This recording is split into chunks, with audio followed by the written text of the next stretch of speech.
Pero ang gusto ko sana, sa totoo lang, I mentioned it actually earlier.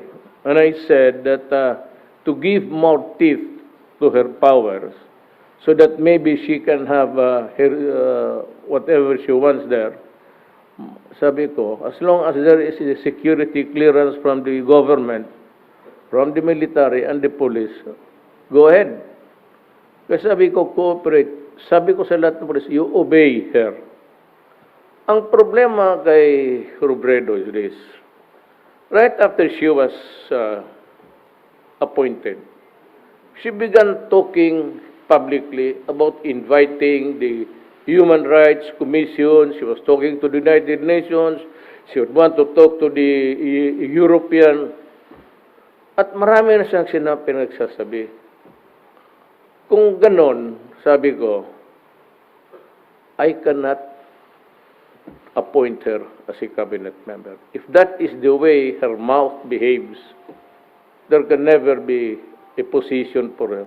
Kasi kung cabinet member sana siya,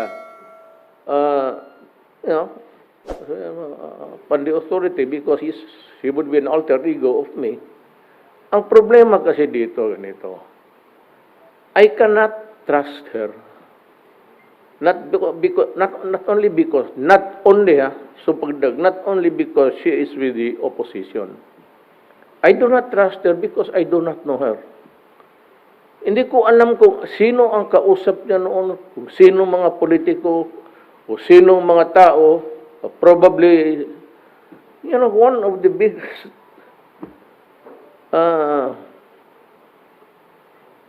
the biggest actually of a drug manufacturing apparatus was in Bicol. Naga. But I'm sure, but in Bicol. So hindi ko alam, politiko siya, hindi ko alam kung sino kausap niya. Maybe sabihin mo that her being president qualifies her to be. Of course not. I disagree with that statement that just because she is a vice president, she has already a clearance by virtue of the fact that she is the vice president. No, sir. I disagree with you. That cannot happen. As a matter of fact, the military has to know. And the police has to know whereof you stand and where you came from. And then lang basta na ging pres of the vice president ka. Karaming mayor na kriminal, namatay na nga eh. The fact of an election is not a security clearance. So nung sige siya nagsalita, sabi ko, I will just forego with the appointment of appointing her as a cabinet member. You know what? She's with the opposition. And she would be attending cabinet meetings. In that cabinet meetings, we discuss mundane matters, we discuss day-to-day matters, we discuss security matters, we discuss critical issues. Ngayon siya kung nandyan, hindi ko man talaga siya kilala. And the way she behaved right after I appointed her does not inspire. It's not inspiring. Natakot tuloy ako. Baka pagitaan niya. Kasi she was questioning noon. Yung judicial, gano'n na. Kasali na ang politika. I'll tell you what. Election is noble. It is a practice of democracy that you elect leaders to guide the nation. Election process, but sometimes be, thinker. And that is why you have election cases, barilan dyan. The process is abused and trampled. Kaya, delikado yan kasi doon siya sa kabila. nandito ako, nagtatapunan kami ng basura. Ngayon, kung cabinet member siya, and she goes to look into the records that are classified matters, China, and whatever. Kung hingiin na yan, being a cabinet member, she would have access to everything, which is not. Alam mo, sabi ko, election is a noble thing. But politics is always dirty.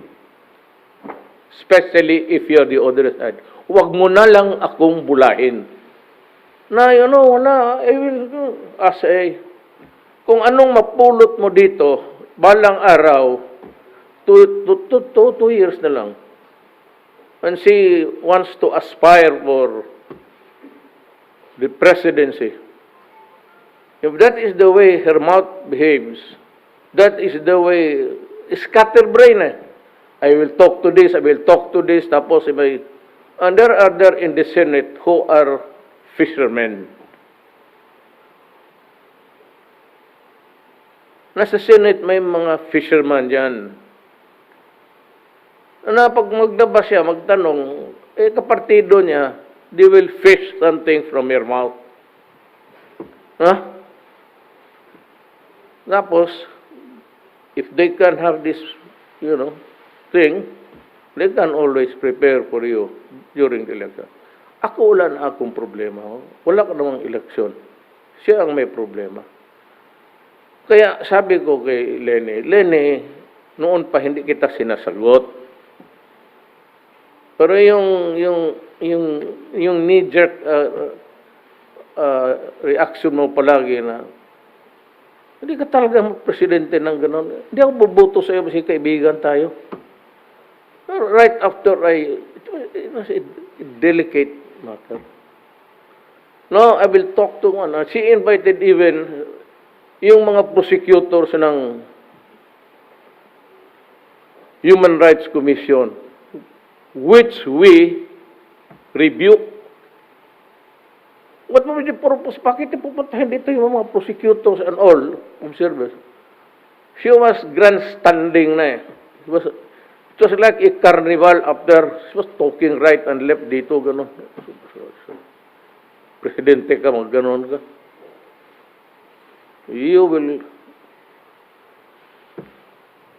will just place the Republic of the Philippines in jeopardy. Alam mo bakit? It's your penchant. Niger ka eh. Minsan may issue. Tinanong ako ng media, ito ba ang pulis makatanggap ng regalo? Lakson pati siya, automatic. That is illegal, unconstitutional, blah, blah, blah, blah, blah, ganon. Unlawful for a president to do that. Sabi ko sa kanila, just a minute.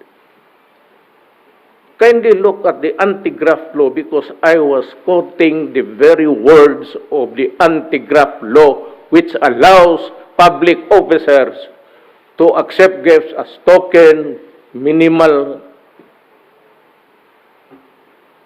Tapos, abogado ka magsabi in public, diretso ka, wala, illegal yan. Bastos yan. Bakit mo turuan ang pulis maging, look, just before you open your mouth, kindly think. Dito, puro imbita ka na, I will invite the United Nations. Iimbitahin mo silang lahat. Pero sabi ko, barahin ka na. Ang sa iyo, need to know ka lang. But as God, you can direct, sabi ko, you can give the directions, you can give the guidance, but you do not have to go there and waggle inside the law enforcement process. Magsama ka doon sa mga mabuti. I suggest you go to the mga police. Ako, I suggest, henceforth, itong mga police, basta the drug raid, invite every network. Magpa-cover kayo dyan sa likod para makuha ang pagkatigas ninyo. mga pulis kayong yawa. Simple lang man yan. You could have requested somebody. PTB4. I-cover mo kami. Diyan ka sa likod. Para pagputok, sabay na tayo. Akala mo naman walang namatay na pulis. Sabi ko. Now she is treading a very dangerous ground. I leave it to her to continue. Well, Leni, you give them the proper guidance, the direction to which they should proceed. Ganon. The way the reporting, it must be clear. Have it reported. Ako, nanyan sa PTB4, yung extra time dyan. Nandyan lahat yung incidents regarding drugs. Makikita mo, sino ang mga tao sa Pilipinas. That is every day. May briefer na ba ngayon? Do I have the briefer now? Makita ko sa inyo.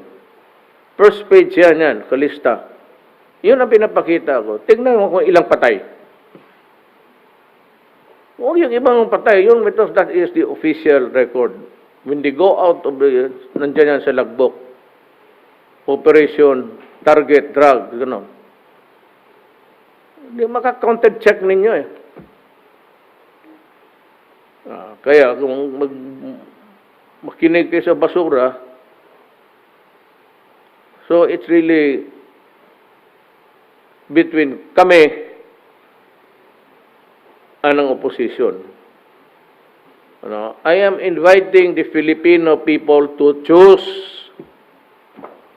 which is good. Yung namatay na mga kriminal o yung mga inosente. Mamili kayo.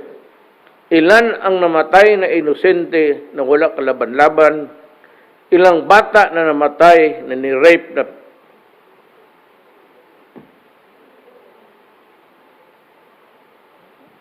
at yung gruesome thing about, a 1-year-old child in Makati, tinuhog ng at sinira because the boy was attacked, including the anal of the body. Mamili kayo. If you believe them, continue believing with the opposition. It's graceful. Ito, may briefer ako. This is today's summary report. Presidential BP. Ibigay ko sa inyo. Ayan, makikita ninyo. Ano yung AAA? Rodrigo Sagon, Jason Aquino, Telegre, Mapapakita naman ninyo. Ibigay ko ito sa inyo. Pakikopya mo yung first page. Pati itong second page. Ito lahat ito. Lahat dito puro drugs ito. This is the summary. This is a part of parang syllabus.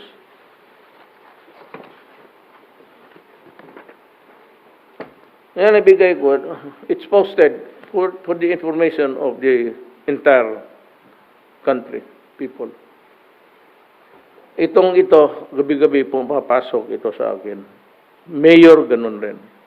Sinunod lang nila yung style ko. May mga pataya noon, pero lahat, walang ito. Ito, drugs lang talaga to. Dalawang pages. The first 2 pages. Have it reproduced on electronic copies, so I can give it to them. Ay, babak to lang niya. Masyado kang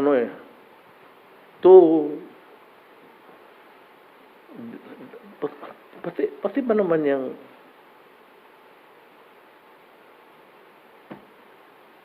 yung prosecutor and the tweet, kita ko yung tweet eh. I am packed and ready to go and arrest Duterte. Yan ang imbitahin mo. Ganon ang salita sa akin. Putang ina, Leni, sa harap mo, sampalin ko yan. Dalhin mo dito. I dare you, invite him. Sinabi ko kasi sa immigration, papasukin ninyo. I dare you. Kung talagang dedicated ka, papasukin mo dito yung putang ina yan. Puntahan kita sa opisina mo, sampalin ko yan sa harap mo. Ito ang isampal ko. Totoo.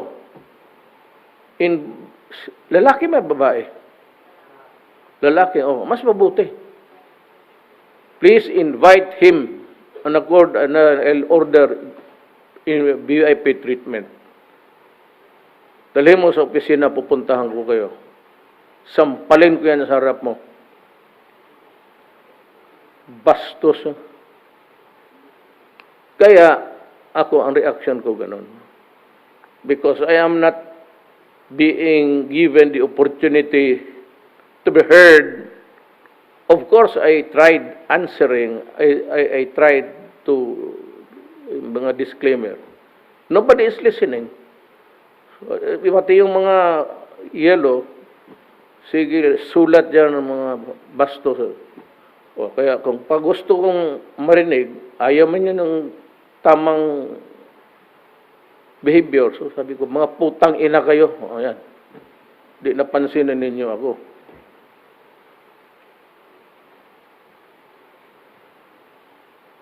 So ayan ang, sandali lang, tapos, just let me round off the kay Leni. Para, yan ang ano. So, ang election, maganda. Pero yung election process, sinisira ng mga politiko. Terrorism, vote buying, kung ano-ano na lang.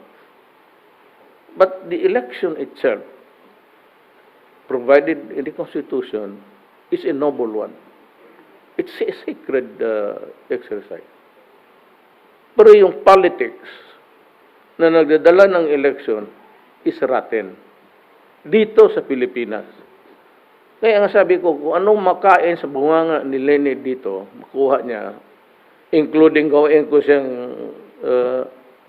member ng cabinet.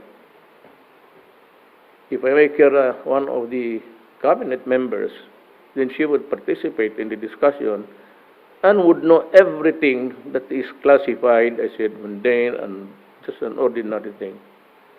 It's all discussed there.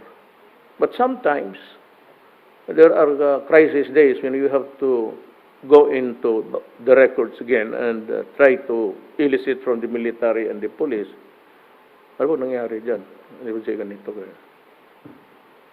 Delikado yan kasi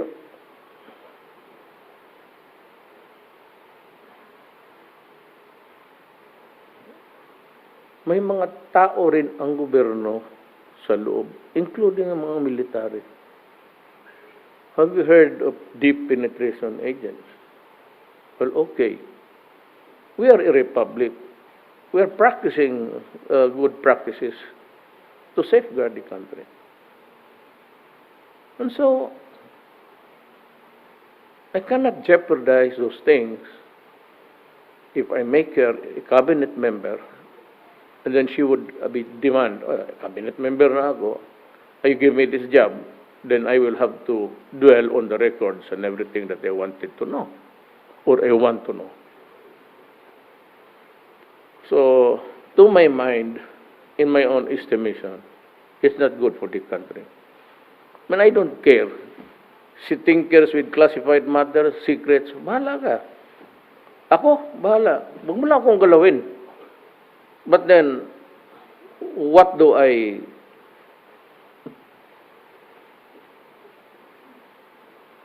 Again, what should I do? If those matters are leaked, or if it is a good issue in politics, because ito siya nag-order ng killing nito, siya nag-order tapos namatay. And then they would develop a story, and they would twist it. Then you come up with some accusation. I do not allow people just shooting, nakaluhod na yung tao.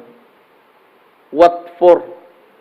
Why do you have to get yourself into a worry worrying situation, you have to answer. Di dalhin mo na lang sa station, then throw him to DISCLAMER. Yes, please. Clarification lang po, Mr. President. So your instruction to ICAD in interagency is not to give the Vice President a classified information? Need to know lang siya. You know, what is the need to know to complete her. If she asks something, then you give her half of it. The other half, if it's a classified information, there is no need for her to know. All right. And why keep her if you don't trust her?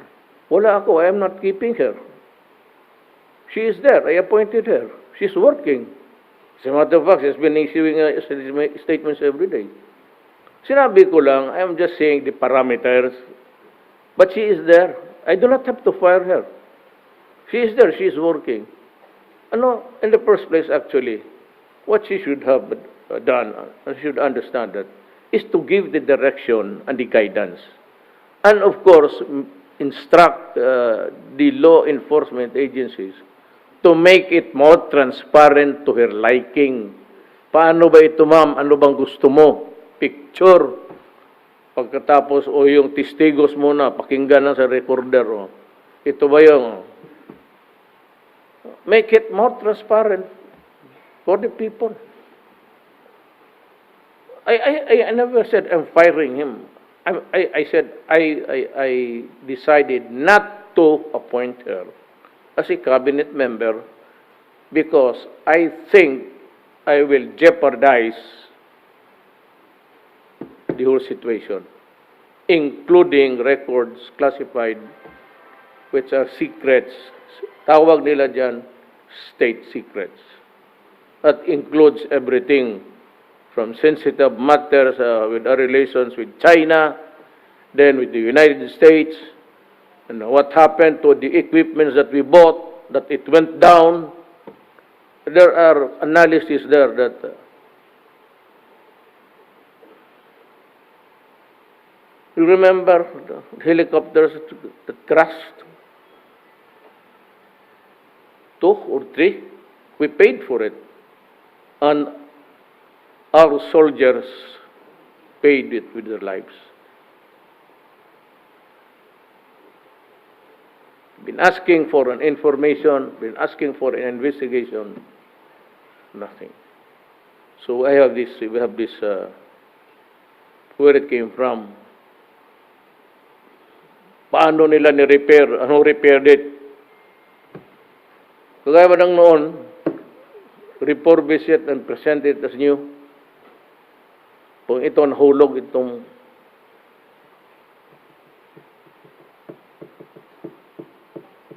those are matters that are classified, which we because we have to investigate why. Because I demanded an investigation. Kung ayaw nila, tayo lang. Why? Because my soldiers were killed in the performance of their duty. Thank you, sir. Okay. Ian Cruz, GMA 7. Good evening, Mr. President. Yes, sir. Mayor, mayroon na po kayong napiling PNP chief na Wala pa. susunod po. Wala. Pwede niyo pong ibahagi sa amin kung sino po yung mga napagpipilian niyo sa ngayon? Well, there are the rankings that I was given a list. I think there's Sascoland, Ilisar, another one. They're all good.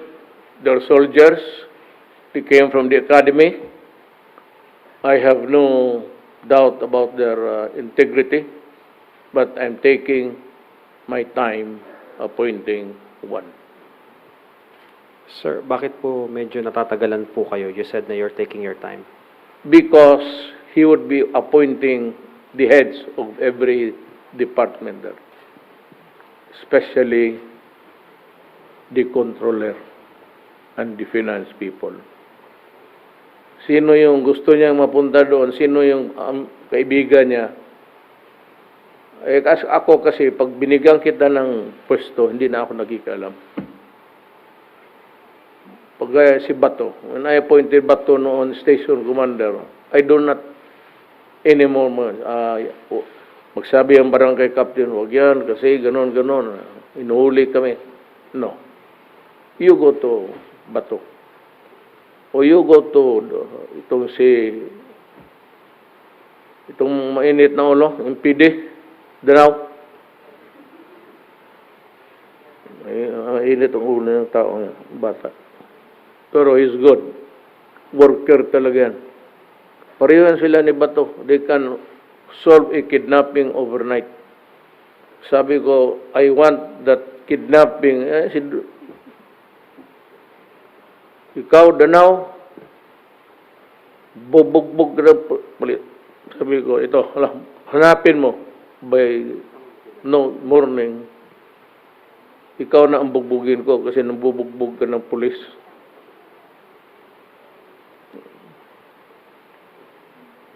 Okay. Chonayu. Good evening, Mr. President. Sir, point of clarification. Are you officially ordering Secretary Dar to suspend rice importation? Yes. Because it is harvest time. Ganito kasi ang laro niyan, ma'am. Kindly sit down and you can stand up. Just ask your question sitting down. And I will stand for you. Itong sitwasyon, devil and the deep blue sea. Kung walang pagkain, halos kabahan ang mga tao. Nagra-riot na. Tapos sige na, magugutom ng mga tao, wala nang bigas, next month wala nang kainin, mahal na. Ito namang mga producers, sige sila tanim, tapos pag harvest time, nagko-compete, wala nang bumibili sa kanilang produce.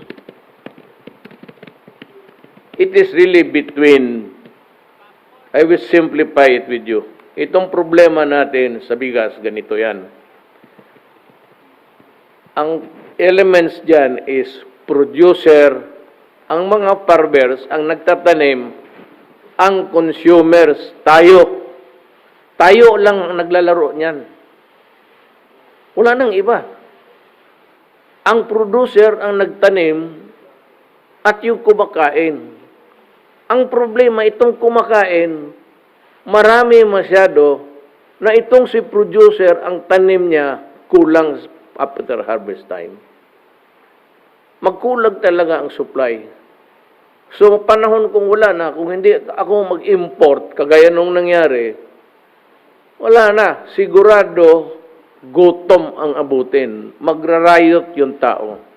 So, mamili ka. Kung ikaw na sa pwesto ko, magutom yung tao o galit yung mga farmers? Hindi ba magutom? Kaya may bigas man, hindi kainin mo. Ganun yan. Ngayon, sabi ko, pag harvest time, wag, seasonal naman talaga yan. Ang problema, hindi ka kasi makaasa dito sa mga producers.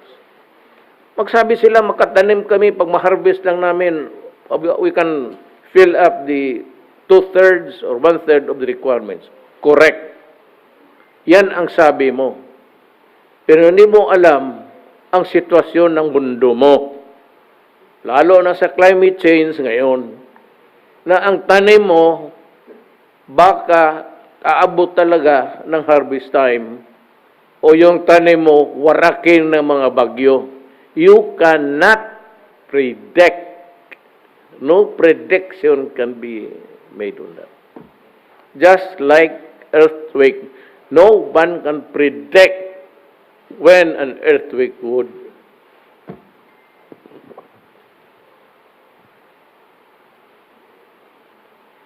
Sir, Yes. hanggang kailan yung suspension? Kasi hanggang ngayong end of... Ngayon ganito, ang simple niyan, ganito.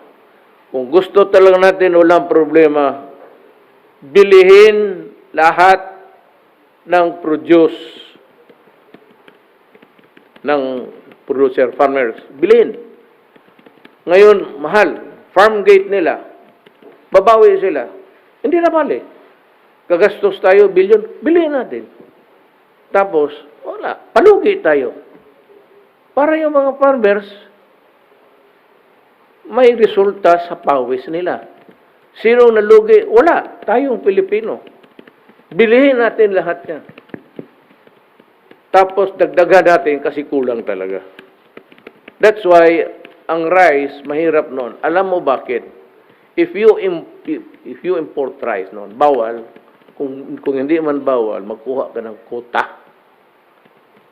Quota sa kurakot. Hingi ka ng permit sa gobyerno, patay ka na. Dadaan ka ng ilang opisina, hingi-hingi dito, hanggang pagbili mo sa rice. Pagdating doon, yung customs, hingi pa, handlers, hingi.